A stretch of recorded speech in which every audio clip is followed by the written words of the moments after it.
I'm Faith, and welcome to Faith's Take, where I talk about anything and everything that I find interesting. And welcome to my review of episode 819 of MST3k, Invasion of the Neptune Men. And this is the third review request from our St. Jude's fundraiser from last year, this one being funded by frequent Patreon supporter Kevin Nauta. And surprisingly, I'd never seen this episode before. Yep, there are still a handful of MST episodes floating around that I haven't seen in full, and this was one of them, making this a pretty dang cool experience and request. So let's dive right into my review of MST3k episode 819, Invasion of the Neptune Men. For our cold open, the bots are reading a National Geographic magazine and have discovered the bizarre concept of eyelash mites, which, as Mike says, do indeed feed off of dust and crap on our eyelids, so it's a symbiotic, completely harmless relationship. But Crow and Tom insist that it's disgusting and must be taken care of by the nanites. After commercial sign, the nanites are sent to wage war, peacefully take care of said mites, but they underestimated the bugs and are taking care of themselves pretty quick. Back on Earth, our Mads are stuck in Roman times. While this may be confusing if you're jumping to this episode randomly, in episode 816, Prince of Space, the gaggle of space nuts got pulled into a wormhole, leading to time travel shenanigans. Hence, ancient Rome, where Pearl and Brain Guy have convinced the locals that they themselves are gods. Turns out they're old news now, though, as Bobo has become a fearsome lion-slaying gladiator. Despite their wills to live decreasing, Brain Guy convinces Pearl that they must stop Bobo from disrupting the timeline any further. It's pretty convoluted, but hey, more full-on storylines is what Sci-Fi Channel asked for. Hi everyone, welcome to the Satellite Alive. Forget about that, it's not important. Mike, look at this. Ew, yuck, what are those things? Those are eyelash mites. They live in human eyelashes. Yeah, I've heard of that. It's a symbiotic thing where they, little microscopic things, they feed off the dust and debris in my eyelashes. Hey, I'm sorry, they gotta go. We have got to get rid of these things. Yeah. You guys, they're really very small. They're small, meaning we don't have to concern ourselves with the other helpless creatures undoubtedly living in your eyelashes. Whole villages of tiny, big-eyed children being devoured by these dragons. Is that in the article? Yeah, it is. If you guys are that concerned about it, we could probably have the nanites, take a look at it. We'll send in a few nanites to act as a security force. It'll really be more like a police action. Yeah, it'll be more like we're relocating your eyelash mites, teaching them to live somewhere better, like on a dog's back or the thigh of a squirrel. Yeah, okay, nanites, are you positioned on Forehead Ridge? Sir, yes, sir. Troops are in position. Ooh, it is not going well. Not well at all. You gotta cut your losses, Nelson. Hello. Hello. We're getting cut to shreds in there, man. We can't win this war. They know the eyelashes too well. What kind of an animal called this war anyway? Who could have done this? Who? Just tell me who. Ned the nanite. Oh, Ned. Ned. Hey, loser. I found out that Bobo is the mad goth, and he's like these Spartan guys' big hero, because he can kill lions and stuff like Big Whoop, who can't. Well, who's got it going on? We believe that you do! Let me hear it from you people. We praise you and we hold you high! Now, that's what I'm talking about. And in honor of our beloved Mad Goth, Thank you. we unveil this 40-foot statue. Time, I think. Lovely. No! Brain Guy, no! No! I'm using this! No, you're not. Let's wait, Pearl. Tempting as it is, we must delay our own suicides and recapture Professor Bobo. His reckless time travel could rip apart the universe itself. Oh, by the way, Mike, Pearl told me to tell you that your movie this week is Invasion of the Neptune Men. Enjoy. See ya. Oh, man. Ooh. Wow. Jeez, Mike, now your eyes are a real mess. Why'd you even get rid of your eyelash mites? They're the things that keep your eyelashes clean. Yeah. Oh, we got movies, son. I'll deal with you two later. Our film opens with some shots of a satellite being shown off to a classroom of young boys who are all enamored with the idea of space travel. The kids say their own Professor Tabana is brilliant and could help space travel become even more feasible. The boys then go out to play, which seems to involve setting up a campsite of sorts, and they take this time to stalk local couples simply enjoying their afternoon before using their telescope for its real purpose, looking for the aforementioned satellite. The kids think they see the satellite fall straight out of the sky and go chasing after it to some very ill-fitting music. They do end up finding a ship, but it clearly landed, not crashed, on the planet's surface. The kids are suddenly surrounded by strange spacemen wrapped in tinfoil who try to strangle the children immediately, no questions asked. Thankfully, in true Prince of Space fashion, a Japanese hero in a cape shows up to save the day. As the strange man starts kicking alien ass, we see more aliens who are in their spaceship still, looking down out of the windows, watching their forces drop like flies to a man in a skin-tight unitard and dance belt. Well, if it's not too much trouble, could somebody ritual seppuku me right now, please? Featuring Santa, Speed Racer, Shonen Knife, Sailor Moon. Well, children, that ship was built after Major Glenn's spaceflight by Dr. Strauss and Dr. Tanaway, Kenny's father. Major Glenn and I are to be married. I merely assisted the others. We're done. So you can go out and play. Go to Germany and play. They're trying to catch Mothra. Hey, what is it? Any sign of it yet? Look at those two. Lovers. Jeez, they're all over each other. Ooh. The satellite has fallen. Huh? What? I'm sure it's the satellite. It landed in those woods. Come on. Let's go. Head for the Alps. The border is closed. There's no satellite here. But I saw it. It wouldn't come down here, never. He imagined it. Yeah. Look. Yeah. That's it. Hey, come on, let's go. Oh, I can see how they'd miss that. It's a prefab Lutheran church. What's that? Suppository man. Go that way. No, go that way. Now you fall down. Good. They have Braille helmets. So the aliens come and strangle little kids. Thank you, Japan. Nice. And immediately Bob Hope is flown in to entertain the troops. Run. Get out of here. You're in my pickled eel garden. Get moving. Come on. Come on, let's go. Take us away, little shorts. Ha ha ha ha ha. Your costume is ridiculous. Ah, this guy trained under Bruce Lee, Bowitz. Oh, that guy just fell down. For crying Really? out loud. Go Panthers! What the hell are they doing out there? Geez, Ronnie, Chad, Bryce, get back in here. They're being defeated by a wispy bachelor. The rightfully humiliated aliens get back on their ship, but not before trying to kill the kids again with a lightning storm. But our hero shoots at the rocket, causing them to clear the skies before leaving. The boys thank the stranger and ask his name. He tells them to give him a name before speeding off. And letting a group of 6 10-year-old boys give you your superhero name is definitely a bad idea, as they use the first thing anyone says, Space Chief. We cut to a grumpy scientist who works with the kid's Professor Tabana in a lab, wondering why everything started going haywire, including all clocks running backwards. Then the whole city starts to realize these weird anomalies, from the clocks to even record players and entire trains starting to run in reverse as well. And all these bizarre happenings are followed by a beeping emitting from the sky.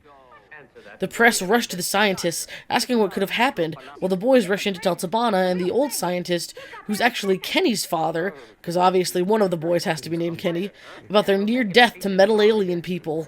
The press laugh at the children, despite the fact that the entire town is going crazy, and just maybe their claims have some credibility. But the only one who seems to believe the kids is Professor Tabana. I wonder why. Start the rockets, Ed. Start the rockets. We gotta go in, but we'll be back.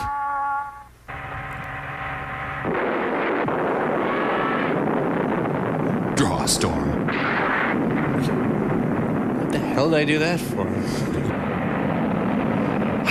Finally, this movie is over. Did this one seem really long to you guys? Yeah, actually, I don't think it's... Yay! They'll park 10 miles away and kill other people. Hey, don't touch the car. Thanks a lot for saving us. That was great. The greatest. Who are you, mister? Well? Yeah, what's your name? You boys picked one that suits me fine. Move back and let me go. Well, how about ineffectual chicken-headed bachelor? Oh, boy.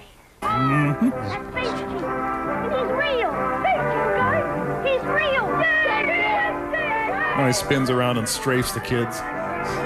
What's your hurry, Papa? Oh. What times are it? Low. See that wave band? Something's happening to make it reverse. The clock's running backwards. That means lunch won't be till yesterday. Meanwhile, in pre-revolution Havana... Is this what the Japanese think we do, or what? Not a very good elk call, is it? It's weird. These guys don't look Irish. Hey, come on. Did you leave a yen on the track? Do the Japanese practice just-in-time railroad repair? What's going on? That engineer's crazy. He's crazy! What's he trying to do? Japan's only stupid guy. A strong electronic wave of unknown origin did put our power supply temporarily out of order. Am I right? I'd say that you're correct. Hey, Papa, spacemen, we saw a whole bunch, really. And their rocket ship, teacher, it's different than the Runic. Honest. Get the cane. Where was this, son? Well, back to the national emergency. Okay. Dr. Tanaway, how do you see these things? A scientific phenomenon? Tell us, sir. What's causing them? Randy? We knew. For our first mid-movie segment, the bots prep to showcase some kabuki theater to Mike. Mike says he prefers a Japanese theater called No to kabuki, and we get a take on the Who's On First bit. And despite having seen this type of bit done to death, this is a pretty fun take on it. Hello and konnichiwa. Tonight we present a traditional Japanese kabuki play. Now, how many of you are familiar with Japanese theater? Anyone want to Anybody at all? field this one, or... yes, sir. And do you enjoy kabuki theater? Actually, I prefer no theater. Well, then why did you raise your hand? Because I like no theater. No plays are my favorite. So you don't like any theater at all? No, let me explain. No theater is classic Japanese drama. No theater started in Japan. Oh, so now you tell us Japan doesn't have any theater whatsoever. They have lots of theater, including no theater. So they have lots of theater and they have no theater. Exactly. What? I'm going to ask you a series of simple questions which even a cretin like you could answer yes or no. Okay, first of all, it's creep. If you're gonna threaten me, do it properly. Now, is there theater in Japan? Yes. Good. And do you have a particular favorite type of Japanese theater? Yes. Well, good. Now we're getting somewhere. Mike, will you tell me the name of your favorite form of Japanese theater? No. You gotta mess with him every now and then. We'll be right back. I get it, Mike. As the scientists continue to monitor these strange electric waves, Tabana guesses that they aren't coming from space, but are being sent from Earth into space, meaning the aliens never left our atmosphere. But the old fogey scientist refuses to let the public know about this and create a panic. Very Mayor from Jaws way of thinking there, but okay, you're the doctor. And the two wonder why the aliens aren't just directly attacking us, and just causing some random chaos here and there instead. In the meantime, the kids take a reporter to the field where they met the aliens and Space Chief, only to find it completely empty except for one shiny piece of metal that lights up when the reporter takes a picture. The reporter and kids try to get Tabana to examine the piece, but just as he agrees to study it, the city's nuclear reactor goes off, leaving 84 citizens dead. And finally, the truth must come out. When Japan gathers its most important people together, they assume another country's developed technology sneaky enough to be causing all this harm. But Tabana tells them the aggressors are not of this world at all. They don't believe him until a telegram is brought in, stating that the United States nuclear reactor has also blown up, meaning these things happening in Japan are isolated after all. Scientists labor to find out what the hell is the deal with Japan. What do here? I can only fake it for so long. Well, Mr. Tabana, please report to Dr. Tanaway's office. At the Comfort Inn Suites. They might take over the entire Earth. Tired? Doctor, you are planning to announce this. I will not. Bye now. Why not? We are scientists, not prophets. An announcement could start a panic. I'm so a prophet. We shall get the truth. What I don't like is they're trying to bring about unrest by causing unusual phenomena instead of attacking us directly. I see that we face a dangerous enemy. Wow, what a view. So, jump then, or... Have you got an imagination? It's true, they were here. Honest.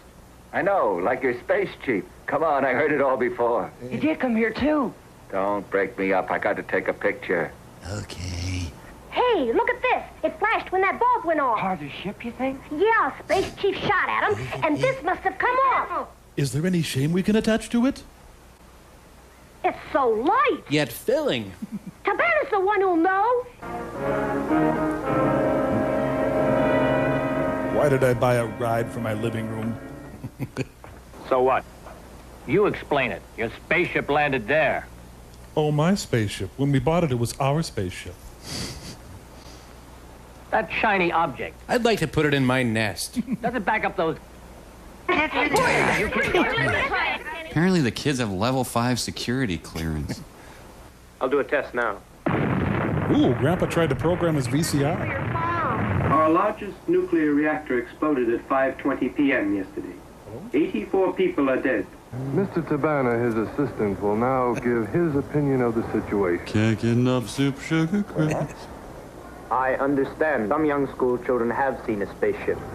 The information is carried in today's newspaper. Oh, and don't miss Dilbert today. It's Yes, great. Senator. I'd like to know the facts. Oh, brother, sorry, I was in the weeds. Did Joni come by with menus? Mr. Gower's son died. This cable... So then, the Roji Penny Complex. The Roji Panty Complex? Up in their spaceship, the Neptune men are watching Japan's message to the world, stating that they will not back down from their attempted invaders, and will have an electronic barrier at the ready. The aliens say, bet, and start attacking once again. The city waits with bated breath to see if the barrier works, as they can hear the aliens above them. Suddenly, all the lights in the city go out, and the lights of the ship can be seen from below. The entire city and the scientists are on pins and needles, waiting to see if the ship can get through the barrier. They send missiles down, which thankfully explode on impact with the barrier, never making it to the city's surface.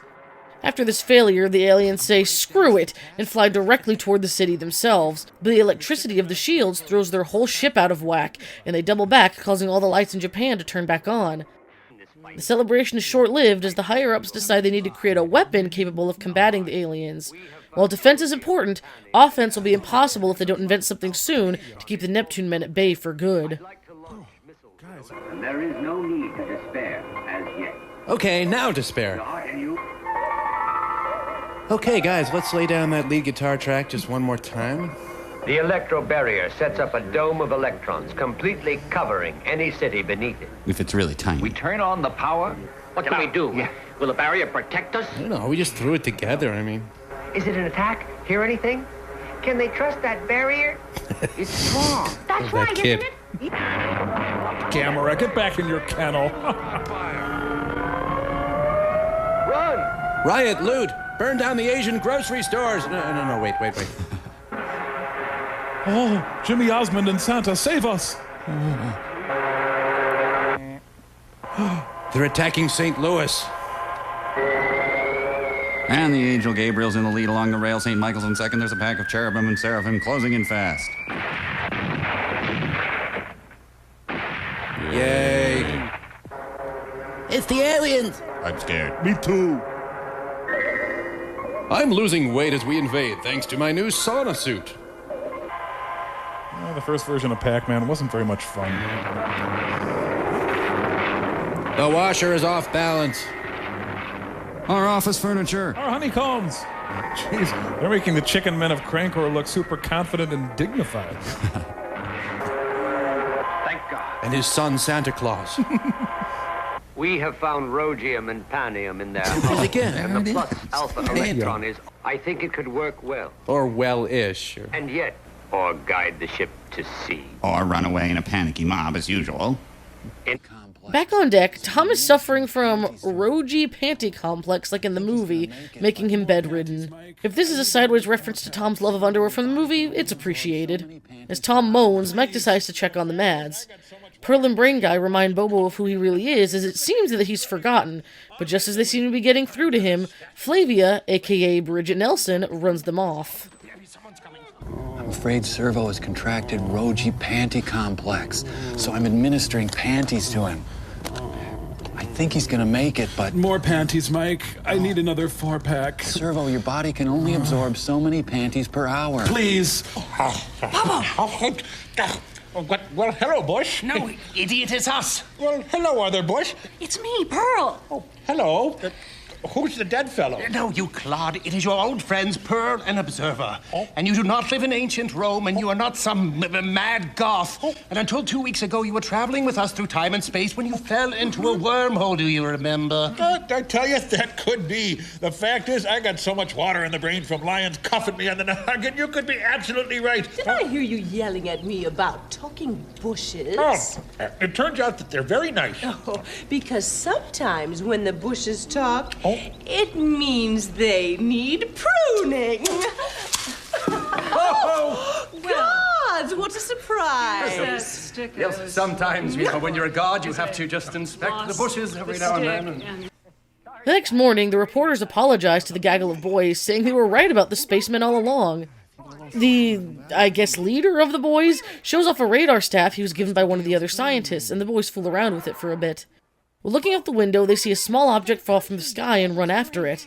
It makes a weird noise when the radar stick gets too close, and they assume the aliens sent it. One of the boys touches a dial on it before knowing what it is, and dude, this could have exploded or something. There are literally aliens trying to destroy the Earth here. Anyway, it starts making a new noise, and the kids rush it to the lab, while the reporters see them and follow suit. Eventually, they figure out the small metal ball is actually delivering a message straight from the aliens. An extremely deep voice says the invaders are from Neptune, they're coming back in a few hours, and this time the electro barrier will be useless against them. Despite this warning, the old scientist insists the barrier will be ready and the people must have faith. The two of you, you'll both go. Hi. How are the discoverers of the spacemen? You're heroes, you know. Yesterday you laughed at us, and today we're all heroes. Now you're gonna take a beating. What do you want? You get your pay. You've had it. Oh, brother. Oh, general psychoses and freakiness all around, huh? Roji panty complex, Mike. No. It's really something big. It's Crystal Gale's curling iron. Yeah, try. Come on, let's see how it works. Robbie the Robot in a depressing cameo. Wow. Okay. Oh, look over there. Another country. That looks great. Hey, look at that thing. Hey, the barrier station's under there. It's a Christmas ornament from the 60s. Kill the pig, drink his blood. Oh, wait, that's another story. It's a nauseating shorts detector.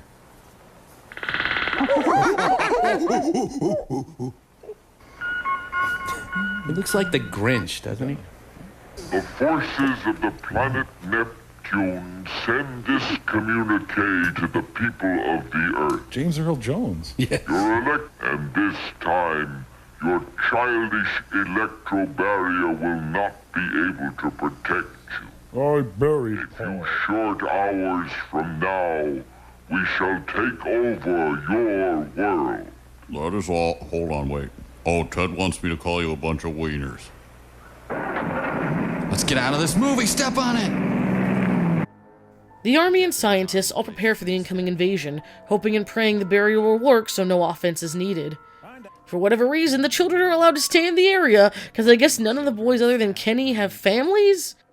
The group waits on the edge of their seats until suddenly a huge dust storm comes down upon the facility and everyone heads for cover. It turns out the Neptune men can control more than lightning as we saw earlier, but in fact all forms of weather, somehow?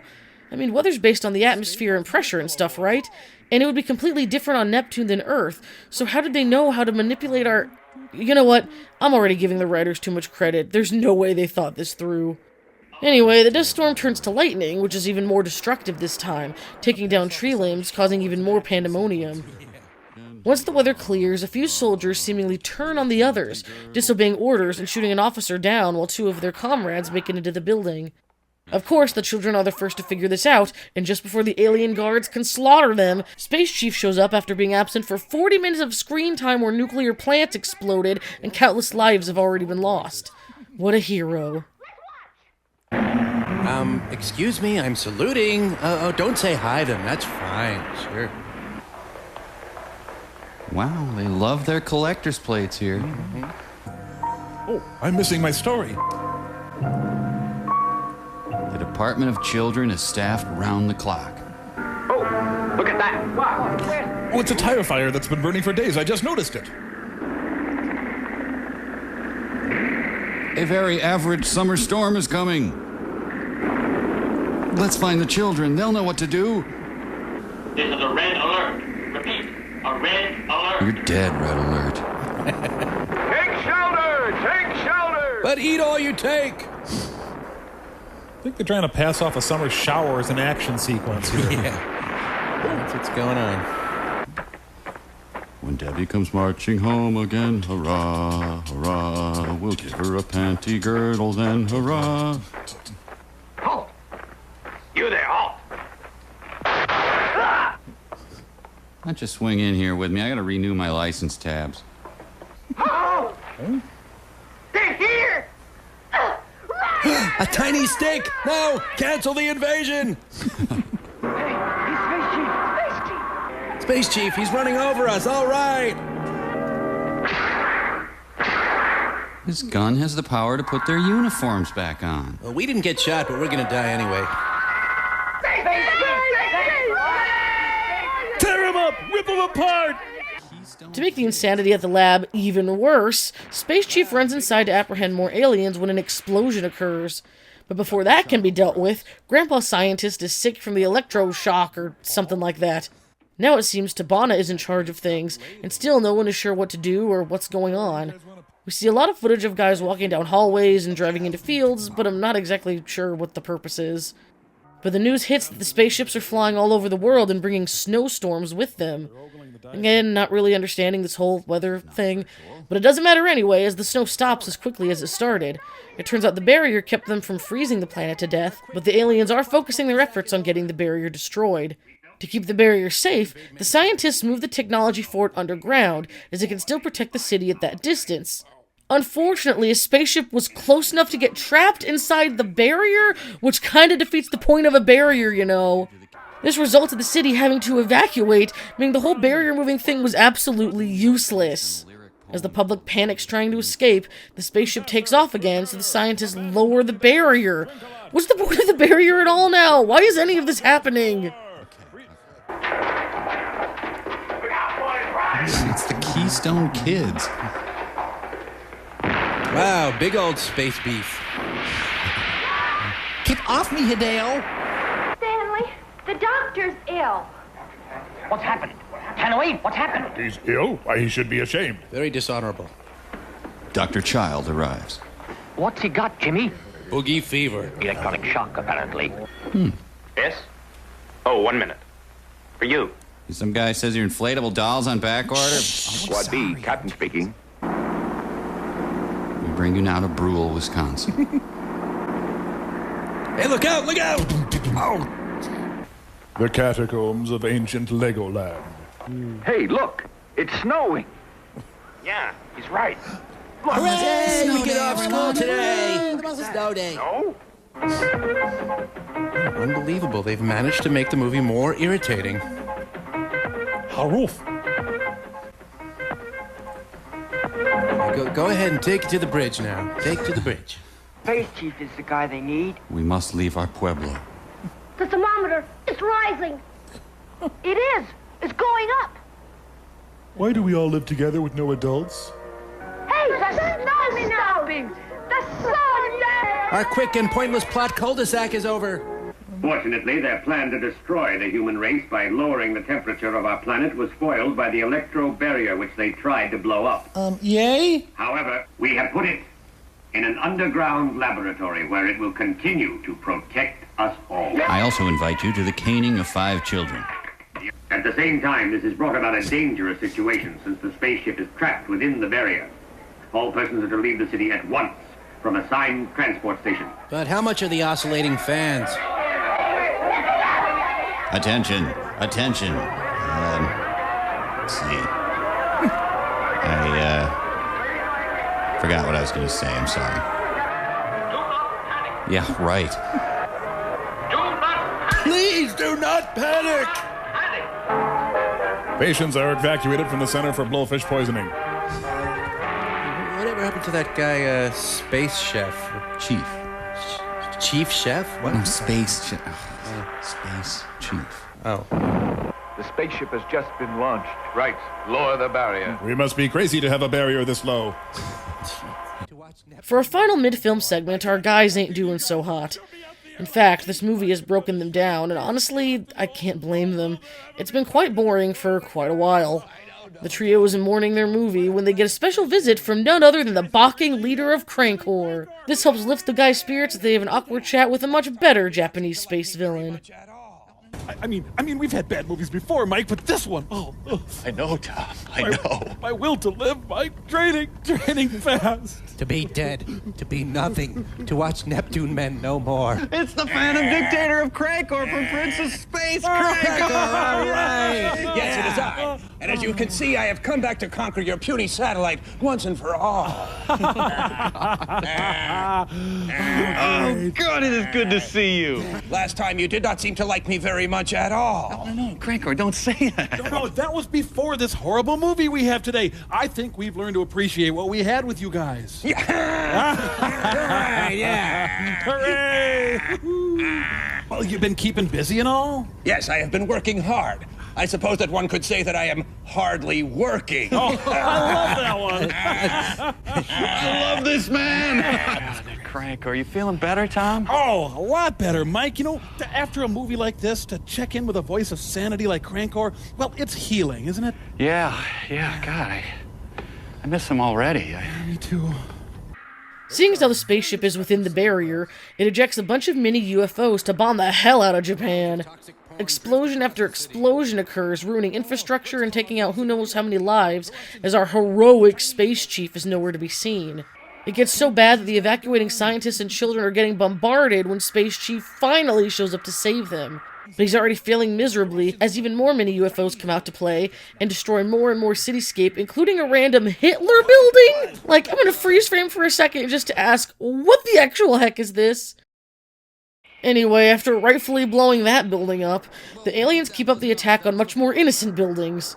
Space Chief finally starts taking down some of these pests as the Neptune men seem confused, and the cheap toy ships fly around and around for far too long, testing the audience's patience, or at least mine and Servo's. No, not the shrimp paste tanks. Oh, let's call our friends the Koreans. Oh no, the Russians. No, well, the Chinese. Well, I guess not.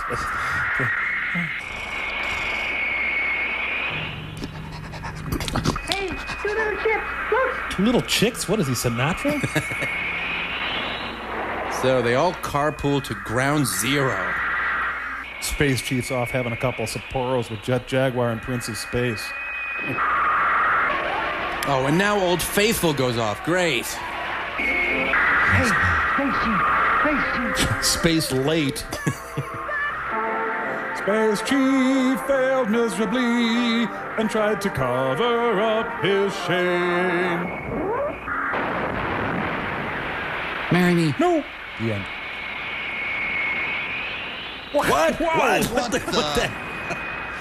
They took out the Hitler building. Where's everybody going to go to see Hitler memorabilia? Oh, the Hitler rides and games. The Hitler salt and pepper shakers. That great restaurant, The Bunker, it's gone. You sons of a... You blew it up. What next? The Mussolini Mall? Followed by the Pinochet petting zoo.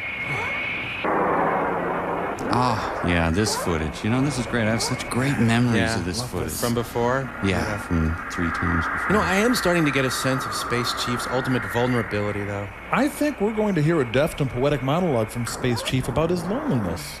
Bye, Bob. Blew up some ships. No matter how many blows up, there are always 3 he neither adds to nor subtracts from their numbers. Yeah, interesting.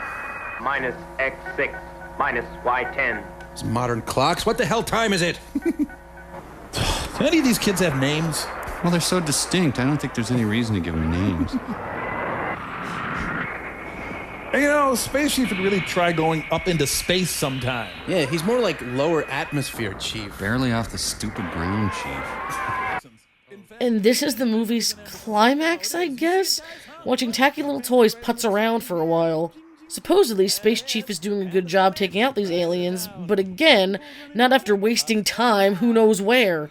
Like, I get Tabana had to keep his identity safe or whatever, but thousands, if not millions, have died now. Figure it out, Space Chief.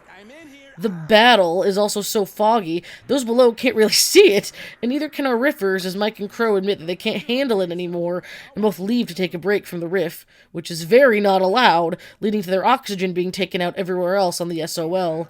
As you could imagine, this forces them to drag their sad carcasses back inside. At long last, Earth seems to have cobbled together some rockets of their own to send into the fray, leading to more and more generic blow-up toy stock footage, and man is it dull. It turns out the rockets work, and everyone we were following in this film survives, with Space Chief doing virtually nothing this whole film. The epilogue shows the kids praising Professor Tabana for his genius to help save the Earth, and then they begin discussing how they'll emulate Space Chief in their lives, which makes no sense! He didn't do anything! This really is disappointing as the follow-up to Psycho. My ship will take it. I must move up to 400 feet. I was just trying to put the seat back. Hey, you know what, you guys? I'm just gonna leave for a little while. Mike, air out there. It's all right. I can't. Tom, I'm gonna go muck out the septic system or something. I'm doing I'll be okay. back at some point. I'll watch the movie. I'm doing okay now. So, is this Space Chief? Oh, you're gone. That's right. Here, let me... I'm lonely It's now. over. I'm ready. Don't worry. I just had to fix my hair. I'm funny. Bring all rockets up. Bring all rockets up. Bring all rockets up. Mrs. F doesn't have any oxygen out there for us. We had to come back in. You know, not many movies can support a full minute of showing a radar screen. For example, this one can't at all. Really. Hey, that guy on the left, it's an American. Hey, buddy, get out of the movie. Get out. Go run while you can. Well, it's the end of the world as we know it, and actually I feel a little bit gassy, but otherwise I'm fine. So, do either of you guys know any songs about stock footage that could get us through this? Oh, I know a song about stock footage. It goes like this. Eat it, movie! Whoa. Take this Whoa. stupid little Whoa. cockroach Mike, of a Mike, film, roll it up so tight, and then ram it right up here. You're okay. It's all right. Oh no, they survived. Thank you very much. For what? You've done a magnificent job. I did? We all did it. Together. Phew. Thank you, muffiny-haired bachelor. And everything worked out. One thing, our Space Chief's gone. Too bad, huh? Oh, yeah. I want to invent a flying car as fine as the one he drives, and we'll fly it to Mars and Venus. Take that back. You're right. Let's be... To end this episode, Crow introduces the suggestion box he's been using, and how the vast majority of the suggestions held within aren't directed at the satellite, but at Japan. And back on Earth, Pearl and Bringa attempt to nab Bobo from his gladiatorial autograph line after literally knocking some sense back into him. But they get abducted by Flavia after Bobo confirms that they aren't gods, and the episode ends on a cliffhanger. Oh my goodness, what could possibly happen next? Well, I noticed the suggestion box was full. I didn't know we had a suggestion box. Oh, well, I suggested that we get one. But a lot of these suggestions are for Japan. Huh, is that right? Really? Yeah. Well, here's one now. Look. Japan, stop making movies. Yeah, they might want to think about that. That's really good. Can I read one? Yeah. Japan, please reconsider cartoon, gun-toting, big-eyed, prepubescent blondes as your national hero. Pretty good idea. We're gonna grab Bobo and get out of here. If we don't have to wait too damn much longer in this damn line. Well, hello, fine foxy lady. Yeah, listen, Bobo, here's I'm the gonna thing. write down a room number here. Okay, Bobo, I'm gonna tell you something, and then I'm gonna puke. Maybe not in that order. To the blonde, what's got it going on? Oh, lawgiver, hello. Hi, brain guy. What brings you here? They are not gods. Them gods? I'm a little bit of a god. They're no gods, and I sure as hell am no mad god. Gods? Seize them. As this episode started, I was honestly shocked that it didn't seem to be mentioned more often within the fandom. It has such a similar vibe to Prince of Space, which is such a crowd favorite. I'm surprised it isn't at the very least compared to Prince more often. I had no clue it was another Japanese space hero flick until now. I can see why it isn't as popular as Prince though. As it went on, just like Mike and the Bots, I could see it just slogging along. The film has all the building blocks of a classic Japanese space hero or kaiju film, but with none of the fun, goofy elements. It has the scientists, the alien invasion, the gaggle of young kids who figure everything out first, but it never comes together to be fun or silly. And when there is something silly like Space Chief, he's on screen less than like 2 minutes. And while the alien suits in Space Chief are goofy, nothing can beat Chicken Beaks, Crankor's laugh, and "Your weapons are useless against me." If I was going to recommend only one Japanese out-of-this-world hero, it would be Prince of Space. When it comes to the host segments, the Mike and the Bot segments are fun, especially having a Crankor cameo, but a lot of exposition is needed for the Mads thanks to the Sci-Fi Channel's bizarre Season 8 rule of having a storyline going through the segments. Despite all that, this episode is definitely worth checking out, and it's free on YouTube, so be sure to give it a watch. As always, thank y'all so much for watching, and special thanks to my Patreon supporters, including Kevin Nauta and Isabella Summit. And an unbelievable thanks to all the incredible St. Jude supporters. That includes Nightwing, Technodan, Frank, Rogue2, Rich, Tommy Gun Servo, Mist Explorer, Curator of Entropy, Adam, Guido, Bleach Black Cat, Ryan, Roy, Jackie, Dr. Donna, City Forever, Stuffy Wuff, Servo1991, Angry American, Roland, The It and Fit, and of course Kevin Nauta for selecting it. It was awesome to review an episode that was new to me. That doesn't happen often with this show. If you enjoyed this video and want to see more from me, please be sure to like and subscribe because it really helps me out. I also have links below to my Discord, Twitch channel where we have riff watching parties, and my second channel where I do some gaming. Thanks again, and I'll see you guys later. Mystery Science Theater 3000. Never thought I'd say it, but suddenly Independence Day seems a richly nuanced movie.